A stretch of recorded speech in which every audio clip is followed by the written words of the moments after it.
चलो भाई, अब पढ़ते हैं बेसिकली रियल फंक्शन पढ़ लिया। अब जो भी पढ़ना रियल फंक्शंस पढ़ना है, रियल फंक्शन या रियल वैल्यूड फंक्शन कुछ भी कह दो, ठीक है। कुछ नहीं, कुछ खास चीज तो है। अब हमें पढ़ने हैं कुछ फंक्शंस और उनके graphs. Some functions, some functions and their graphs, and their graphs, ठीक है। ओके। अब ये चीज बहुत ध्यान से पढ़ना आप, ठीक है। बहुत ही ज्यादा ध्यान से पढ़ना। एक फ्लो में पढ़ाऊंगा, उस फ्लो को जरा मेंटेन करके रखना। मतलब होता क्या है, देखो फंक्शन तो आपने पढ़ लिया, फंक्शन होता क्या है।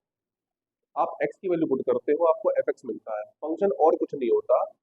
फंक्शन होता कुछ नहीं है, एक रूल होता है। फंक्शन एक रूल होता है जिसमें एक x की वैल्यू इनपुट करती है, एक x की वैल्यू इनपुट करती है और आपको आउटपुट मिलता है। आउटपुट मिलता है जिसको आप बोलते हो fx। पहले क्या बोलते थे रिलेशन में, उसको y बोल देते थे। बस फंक्शन में उसका नाम बदल के भैया fx कर देते हैं, तो y इक्वल्स टू fx ही होता है और कुछ नहीं होता, ठीक है। सिंपल। अब अलग अलग रूल बनाओगे तो अलग अलग फंक्शन के नाम दे दिया हमने पहले से ना, स्पेसिफिक रूल को नाम दे दिया कि इस रूल को मैं ये फंक्शन नाम दूंगा, इस रूल को मैं ये बोलूंगा, इस रूल को मैं वो बोलूंगा, ठीक है। तो सबसे पहला जो आपके पास फंक्शन आता है वो आता है आपके पास कांस्टेंट फंक्शन। कांस्टेंट फंक्शन, ठीक है। एक कांस्टेंट फंक्शन आता है। अब ये कांस्टेंट फंक्शन होता क्या है, बहुत ध्यान से पढ़ना।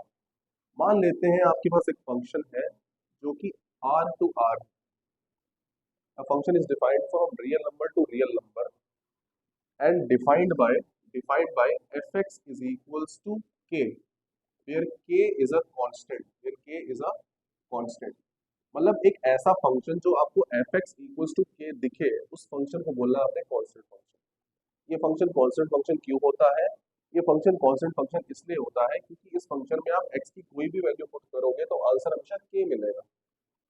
तो इसलिए इसका नाम होता है कांस्टेंट फंक्शन।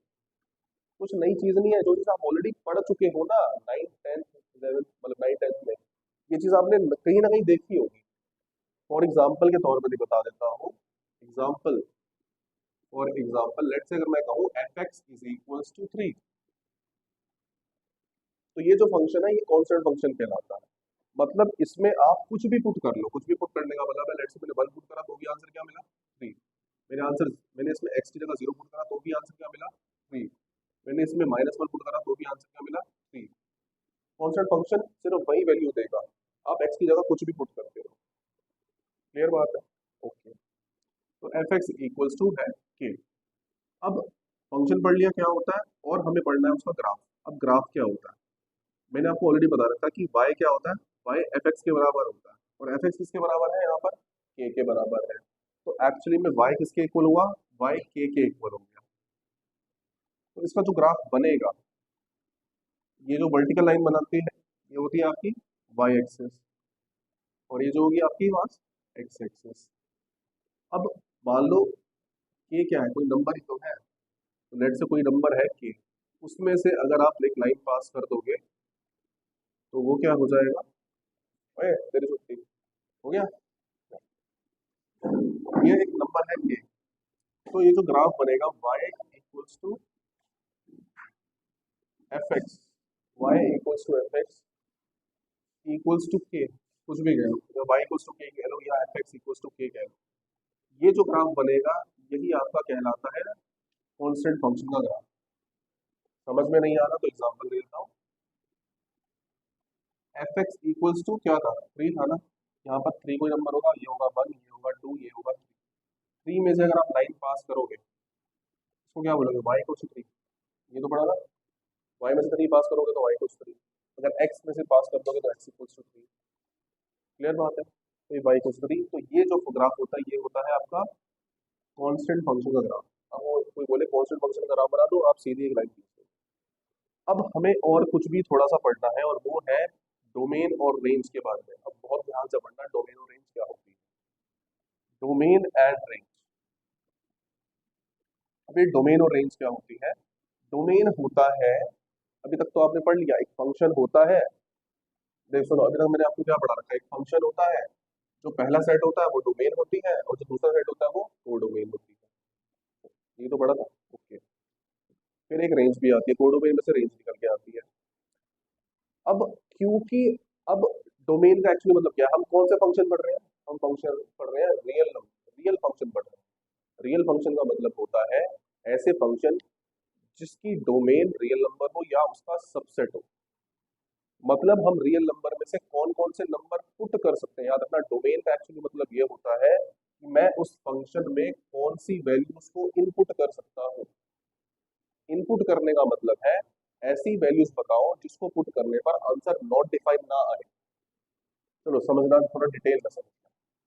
मैंने कहा f x is equals to k. आप कोई मुझे एक्स की ऐसी वैल्यू बताओ जिसको पुट करने पर आंसर नॉट डिफाइन आ जाए।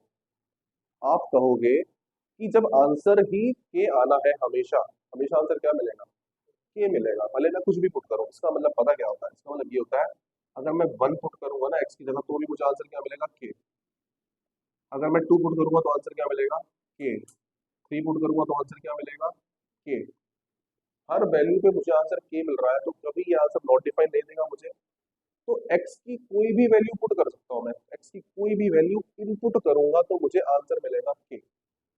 तो डोमेन होगा रियल नंबर,